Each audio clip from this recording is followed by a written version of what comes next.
অনুব্রত মণ্ডল প্রসঙ্গ এড়ালেন বীরভূমের সাংসদ শতাব্দী রায়। শনিবার সকালে তিনি নৈহাটিতে বড়মার মন্দিরে পুজো দিতে আসেন।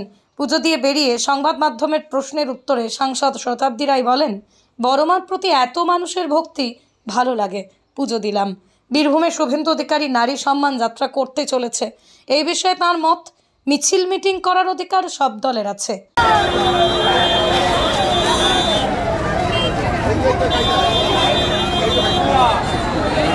দল দেখছে, দল যেটা করবে দলের সিদ্ধান্ত ওই জন্যই আসা। এবং মায়ের কাছে প্রথম আসলাম, এত সবাই, এত ভিড়, বড়মার প্রতি এত মানুষের ভক্তি, আমারও ভালো লাগলো এসে। রাজনৈতিকভাবে কোনো প্রার্থনা করলেন কিছু? বীরভূমে 9 তারিখে মহিলা মিছিল আছে শুভেন্দু বিজেপি, কি বলবেন? মহিলাদের নির্যাতন, নারী মিছিল মিটিং করবে, তো প্রত্যেকটা দলেরই প্রসিডিওর। অনুব্রত মণ্ডল এই মুহূর্তে ব্যাপক বিকাতে রয়েছে, কোনো কিছু বলবেন? দল দেখছে। কি দেখছে? একটা জায়গায় মতান্তর থেকে যাচ্ছে না, যদি কোনো একটা জায়গায় মতান্তর থেকে যাচ্ছে না, দল ডিসাইড করবে সেটা।